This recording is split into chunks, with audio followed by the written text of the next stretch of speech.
So there are retcons done right and there are retcons done wrong, but a great example of a retcon done really right is Bug Gribble. So, what are you doing here? Are you gay? What? No, I sell propane. Hey folks, welcome to Squirrel Tactics. Like, subscribe, check out the Patreon, let's do this. Bug Gribble, not sure if Bug is a nickname or his real name, I've got a cousin named Clayboy so you never know, was voiced by Johnny Hardwick in a flashback and David Herman in his single actual appearance, though he was originally supposed to be voiced by Charles Nelson Riley, but when that didn't happen, David Herman voiced Bug by basically doing a Charles Nelson Riley impression. We see him twice in flashbacks, first from Order of the Straight Arrow, when the guys think back to their childhood snipe hunt, and we see all four of their dads, three of whom just look like older versions of their sons. We also see him in Now Who's the Dummy when Dale has a flashback that explains his fear of ventriloquist dummies, and we hear Bug's name for the first time. Bug, get Dale his gift. Happy birthday, Squirt.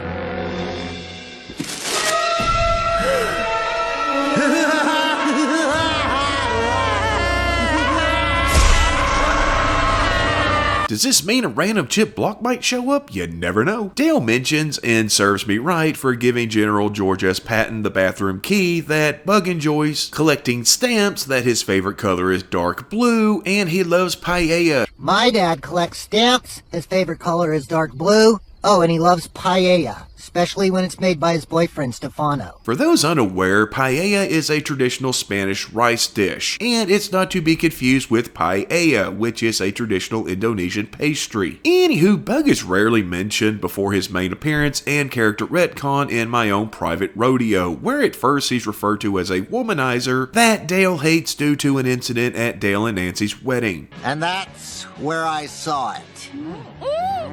Dad? Bug! Damn you, Daddy! Okay, so weird theory here. We know from The Exterminator that Dale has been breathing in dangerous chemicals for 22 years, so we can guess that he's been exterminating for 22 years. From that same episode, we know that Dale's dead bug goes back to at least 1987, possibly sooner. Damn, I was good. And in My Own Private Rodeo, we see that Dale and Nancy were celebrating their 20th anniversary, which, considering that the episode came out in 2002, means that they were probably married around 1982, about 2 years after Dale went into exterminating, but possibly before starting his own company, or at least making the name Dale's Dead Bug. Dale's Dead Bug. Dale kills him, D-E-A-D, dead. Therefore, it is technically possible that the name of Dale's extermination company, Dale's Dead Bug, could have a double meaning. The bug representing his willingness to kill bugs, of course, but also his desire to kill his father, who's named Bug. You know, just some food for thought there. Anywho, that brings us to his only full appearance and his character's retcon in My Own Private Rodeo, where it's the Gribble's 20th anniversary and they're holding a vow renewal ceremony with Nancy adding Bug's name to the guest list. Odd. Vexing. My father's name is on the list. Make sure his full name reads Bug Gribble, womanizing jerk who is not invited to my re-wedding because I hate him. Dale, of course, is against this, and for a totally understandable reason. I loved my dad like a father, and he betrayed me like a betrayer. Nancy is trying to get Dale to forgive his dad, mostly because of her own guilt for cheating on Dale for years. Oh yeah, and the whole paternity fraud thing. So she pushed the issue, but Dale's not hearing any of it. My dad doesn't care about me. He's the big rodeo star, going town to town, delighting children and defiling women. So Nancy does what she always does when Dale won't listen to her, and she goes to Hank for him to handle it. Nancy? Hank, it's been 20 years. Maybe Bug has changed. I've changed. I do love the look on Bobby's face here. He knows Nancy cheated and Dale isn't Joseph's father, and his face just says it all. Hank agrees to deliver the invitation to Bug at his rodeo gig, and when the guys get there, they find the rodeo to be a tad different than the ones they're used to. Where are all the ladies? Well, they're probably crowding around Dale's dad's trailer. I bet half of these poor bastards are losing their gals right now. They finally figure out why they don't see any women when the announcer refers to it as a gay rodeo. Did he just say the gay rodeo? And they get to see Bug do his act, which consists of him showing a little theatricality before catching and pantying a goat.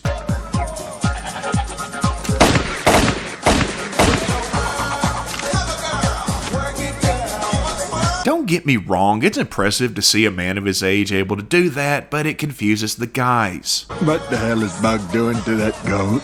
Is he trying to put, ladies' undergarments on that animal? Well, until Bug speaks and the voice that comes out of his mouth is, well, I'm gonna say different from what they remember, leading to Hank connecting the dots. Thank you, girls! I love you all! Oh my God. Dale's dad is gay. Bill and Boomhauer think it's hilarious cracking jokes back and forth while Hank calls them jerks and goes to Bug's trailer to talk with him. No autographs unless I'm signing your chest! Hello, Mr. Gribble. Little Hanky Hill! Come in, entrez-vous! Bug is happy to see a grown-up little Hanky Hill, but he's immediately scared that Hank is there because something has happened to Dale. Oh my lord! Something has happened to Dale, hasn't it? He didn't return to send her my last postcard. One thing that is definitely true is how much Bug really does care about Dale. In fact, of the guy's parents, Bug may actually be the most caring one. Hank tells Bug that Nancy and Dale are renewing their vows, which brings up what happened at the wedding, something that Bug really is not proud of. That was not this cowpoke's finest hour. Yeah, you know, my friends are waiting for me, Honey, wait. I want to tell you what really happened. The unabashed truth. So Bug decides to tell his side of the story, starting with an explanation of his struggles with his sexuality. It was 20 years ago. I was not yet being honest with myself, let alone others. And this is part of what really makes Bug's retcon work. Him hiding his issues with having feelings for men doesn't contradict anything that came before this episode. And his experience is one that a lot of people actually deal with. Rather than completely change his character with no explanation, they expand upon his character, again without contradicting anything that's come before it. Anywho, he tells the story of what happened at the wedding, from him having a moment with a Filipino caterer.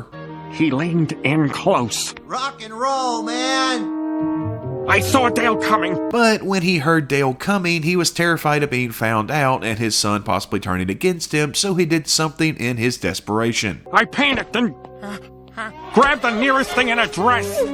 Dad? It's very clear that Bug is remorseful for his mistake, and keep in mind that it wasn't something he did intentionally. But he's hoping that maybe this is his chance to be in his son's life. Every day I think about the mess I've made of things and I'm tortured, Hank. But maybe now I've got another chance to get back in my son's life. Hank warns that maybe he should tone down the outfits and not wear anything too flamboyant, but Bug tells him that his rodeo attire was just for show and was meant to be over the top. The gay rodeo is theater, honey. It's just camp. You know, kitschy fun. So I'll see you later. Have fun at your camp. And as Hank was trying to leave, we are introduced to Bug's partner Juan Pedro, also voiced by David Herman, by the way, who has some paella. There's that paella again. Who wants paella? Gary and Mike made it, and it's decadent. Juan Pedro is rather welcoming and asks who their guest is, and Bug nervously tries to tell a half-truth. This is Hank Hill. He's a friend of a friend. But Hank sets the record straight, no pun intended, and this causes Juan Pedro to start asking questions. I'm a friend of his son. You have a son? Bug, how can you have a son? Hank attempts to answer him in a pretty funny response, but Bug cuts him off and admits that he had been married in his past. How can you have a son? Well, you see, when a man and a woman care for each other, what happens... I was married! Married? You lying snake! Yeah? Ow! I was confused and it was a very painful time for me! And I want to share your pain. But you hide from me! Okay, so first and foremost here, no Juan Pedro, we don't throw things at people. That's called domestic violence, just use your words. Which he partially does as he exclaims his disappointment that Bug would hide his past from him. Bug tries to apologize, but the two just break down into crying fits, and Hank wisely takes his leave. I'm sorry, Juan Pedro, please. Please, Juan Pedro. Gentlemen, So Bug shows up at the Gribbles and gets the first reaction he probably expected from Dale. Howdy, Dale. Son. You. Dale has a response that's both very Dale and very unlike Dale, seeing as when he's cornered he either goes the squirrel tactics route and runs away, or goes the pocket sand route and probably also runs away. But here we see him ready for a fight. Prepare to be destroyed by the deadliest of all martial arts. Okay, so what style's the deadliest? Kind of why the UFC was created, you know, in order to determine that. So which one is Dale going with? Monkey style! What? Okay, we're going with monkey style. It's a bold strategy. Let's see how this one works out for him. Pressure point, gouge the eyes, grab the tongue, Achilles tendon. So Bug takes this all in stride, being very understanding of his son's feelings and odd actions, and tells Dale that he hates himself for what he did. I deserve that. And any other kind of monkey mischief you can throw at me. I hate myself for what I did to you. Dale says that he hates Bug more than Bug hates himself, and Bug continues to apologize. He's really coming at this from the best direction he possibly could. I don't blame you.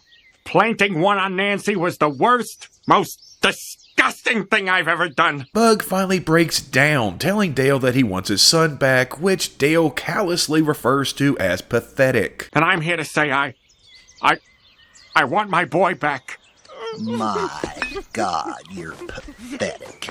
And then something magical happens and his heart grew 3 sizes that day. Dale ends up cracking and starts to break down himself. And to think I once called you Daddy. And the two end up embracing and crying together, with the issue between them seemingly solved, with father and son finally reunited. Son? Daddy!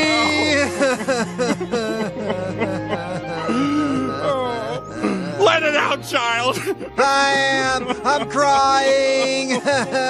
The next day, Dale shows the guys Bug teaching Joseph an old rodeo trick, and it's nice to see Bug get to bond with his grandson here. You can tell that it's something he's really wanted to do. Remember, keep your forearms angled and don't let the panties slip over your elbows. Don't worry, Grandpa. That goat's getting pannied. Later, the guys are hanging out in the alley, and we get to see Bug join in on their yepping. Yep. Yep. Oh, my turn? Yup. Juan Pedro shows up to pick up Bug, which he had forgotten about, but he gets the chance to introduce Dale to his partner. Though he's still hesitant to tell Dale that he's gay, so he refers to Juan Pedro as his special friend. Dale, this is Juan Pedro, my, special friend. Nice to meet you. Dale does not quite pick up on this and introduces the guys as his special friends. Any special friend of my dad's is a special friend of mine. These are my special friends, Hank, Bill, and Boomhauer. Not gonna lie, I actually really like the reaction we get from Bill and Boomhauer here, acting like a couple of kids. Hey, man, Bug realizes that he's double booked himself, seeing as he has plans with Dale. Juan Pedro and I have plans tonight. But, Dad, you were supposed to go to the gun club to show my buddies your pistol twirling. But he also has plans with Juan Pedro, and by extension, Gary and Mike. but we were supposed to play Taboo with Gary and Mike tonight. Oh, I'm in quite the pickle. What to do? What to do? So Dale comes up with a compromise, inviting Juan Pedro to come with them to the gun club and offering to go with them to play Taboo another night, which is a gribble of an idea. Look, Juan Pedro, why don't you come to the gun club with us tonight? Then tomorrow we can all go to Gary and Mike's and play Taboo. Juan Pedro agrees with this, and I'm pretty sure this isn't the normal board game version of Taboo that they're playing with Gary and Mike. Well, okay. We can do Gary and Mike anytime. And wait till you try my margaritas. Great! Dale also invites Hank to come along because apparently Hank likes margaritas. I mean, he did marry a Margaret after all, and Hank says no in the most Hank way possible. Hank likes margaritas. Hey, Hank, you coming over to Gary and Mike's tomorrow for margaritas and taboo? Nope. Juan Pedro recognizes Hank and says hello, and again, I love Bill and Boomhauer's reactions. Oh, I know you. Hello, Hank. Hello, Juan Pedro. The Gribbles head out to get Dale a tux for the renewal ceremony, and we get more bonding between Dale and Bug. I never knew you could buy ties that weren't pre-tied. Oh, sweetie, I have so much to teach you. And as Dale's asking for pointers in the bedroom because he still thinks that his dad is more or less a man whore, Joseph interrupts and we get a classic moment. Check it out, Dad. I'm John Redcorn. I don't see it. Joseph and Dale go off so Dale can show him how to do a proper John Redcorn, and Bug takes the opportunity to clarify some things with Nancy because he has some questions. Joseph is such a beautiful boy. Is he, adopted? Nancy answers without answering, and Bug is shocked that she would cheat on Dale and have a child with another man. No, not exactly. It's a long story. Nancy! I know. He asks if Nancy has told Dale, and she says that she's thought about it but thinks it's too difficult, so she thinks it's best that he not know about her affair. Nor should Bug tell him about being gay. I think the party will be much more fun if you and I just stay in the closet. Bug, again being rather understanding, tells Nancy that she can do whatever she wants with her life, but he refuses to lie to his son about who he really is. I'm not gonna tell you how to live your life, but I can't do that anymore. No! Dale needs to know his daddy is queerer than a box of birds. But then everything goes in a direction that nobody saw coming, kinda like that knife. Get away from my wife, or next time I'll aim for the mannequin and hit you! Bug decides that it's time to totally be honest with Dale, which for him would be terrifying, but he wants to have an open and honest relationship with his son as compared to Nancy, who loves her husband but can't be totally open and honest. If we're going to have a real relationship again, we should be 100% Oprah honest with each other. Bug tries to explain to Dale in a nervous, fumbling way that he's gay, which Dale doesn't make very easy. I'm not the man you think I am. My rodeo is a gay rodeo. Why would a confirmed bachelor such as yourself work at a gay rodeo? Bug tells him that when he was married to Dale's mother, he was leading a secret life and that Juan Pedro is his partner. Honey, even when I was married to your mother, I was leading a secret life. Don't you see? Juan Pedro is not just my special friend. He's my partner. But again, Dale just doesn't get it. He can be rather obtuse sometimes. I mean, hell, look at his kid. But here, he's being pretty dense. Partner? Why do you need a partner to work the gay rodeo? He finally puts the puzzle pieces together, it's just the wrong puzzle, and he freaks out on his dad with Bug trying to smooth things over. My own father! Dale, forget I said anything. We were having so much fun. Let's go back to being a family again. But Dale's not hearing it, so he uninvites Bug to the ceremony and, against Bug's protests, tells Bug to get out before he has Nancy throw him out. Too late! You're re-uninvited to my re-wedding. Now get out! Dale, please! Get out! I can never trust you again! Get out before I have Nancy throw you out! We then learn that Dale completely misunderstood the entire situation and thinks that his dad is a government agent because, well, you know, sometimes Dale is pretty stupid. My father is a government agent. He told you that? Before the ceremony, the guys are standing around looking dapper and drinking beer, with Dale trying to figure out why a government agent would infiltrate a gay rodeo. And Hank not really believing that Bug told Dale what Dale says Bug told him. Are you sure that's what he told you? That he was a Fed? So Dale decides that he has to immediately go to the gay rodeo and out his father as a government agent to everyone there, and has an interesting moment with a turnstile. Hey! Oh, sorry. In his absence, Nancy is freaking out, claiming that this was her fresh start and wanting to know why God was punishing her. Why is God punishing me?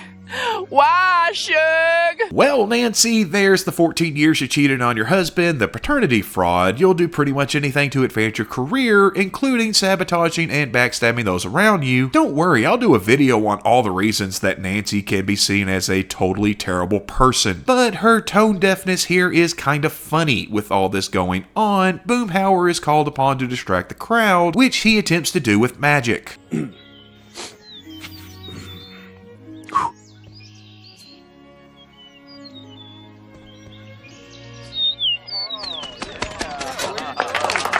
Yeah, man. Thank you very much, man. That's pretty much all I got, man. Back at the rodeo, Dale sees some guys dancing and decides to join in, with Bug seeing him and coming over to talk to him, and Dale telling him that he can't believe that Bug is a federal agent, showing Bug that this whole thing was a misunderstanding. A government agent? Oh, sweetie, there's been a huge misunderstanding. I'm gay. But Dale doesn't believe him, though Bug reiterates that him being gay is the truth. Dale, it is true. I'm gay. Dale still will not believe him and walks off, leading to a pretty good one from Bug about Dale being in denial, something he knows a little something about. Dale, honey, denial ain't just a club outside McMainerberry. So Dale goes out in front of the crowd and tells them that Bug is an FBI agent sent to spy on them and that they should hide anything that they don't want the government to know about. Bug then stops him the rodeo way. Listen up, homosexuals and so-called bisexuals. You are being... Yeah! Okay, maybe I should say the gay rodeo way. Panties. Force of habit. Bug then tells Dale to shut up, and he takes a very fatherly role here, laying down the law when his son got out of line. Now zip it, mister. You are embarrassing me in front of the whole community. Juan Pedro then approaches them and confronts Bug about what Dale said, which Bug denies, with Juan Pedro making a good point. Juan Pedro, he doesn't know what he's talking about. How can I believe you? Until a few days ago, I did not even know you had a son. He questions Bug about why Dale thinks what he thinks, and that maybe Bug is embarrassed of him, not realizing that Dale is just deep in denial. Baby, please. You know you'll always be my caballero numero uno. The two of them make up and end up kissing, which is apparently what is needed for Dale to finally grasp that his father is in fact gay. I'm drowning in your lies. Then swim to me, Juan Pedro. Don't give up on us. The life we built together. I love you. You know that, don't you? They have the wedding renewal, and at the reception we get one last little joke that shows just how blind Dale can really be. So, are you really okay with your dad being gay? Why would I have a problem with it? John Redcorn's gay, and I've been friends with him for years. And that's the last we see of Bug, dancing at his son's second wedding with his partner. No, he does not show up for Lucky and Luann's wedding, kind of a missed opportunity there. But y'all should know that I will be doing a video on all the people that actually were there. We know from Dale's remark in the patent toilet episode that Bug was dating a man named Stefano rather than Juan Pedro. But luckily, Bug was still getting his paella fix. You know, the Filipino caterer, Juan Pedro, a man named Stefano, I'd say that Bug Gribble definitely has a type. So, Bug Gribble started out as a throwaway flashback character and became one of my favorite characters and a great example for how to properly do a retcon. Nothing in his later appearance contradicted the canon that was already in place, but rather it added a depth to the character in a positive way, rather than ruin the character with later appearances like they did with Tilly, or the subject of our next video about how to not do a retcon, Maddie Platter. Bug was an honest man, a caring father and grandfather, and it's telling that while he didn't agree with Nancy not telling Dale about Joseph's true origins, he saw that she was free to live her life however she wanted. He dealt with questioning himself for years and ended up becoming who he was inside all along. All in all, Bug was a good man, a hell of a cowboy, and even at over 60, he could panty a goat with the best of them. But don't go anywhere, rodeo fans. Up next, Bug Gribble takes on the meanest goat in Texas. And the fun is just beginning here at the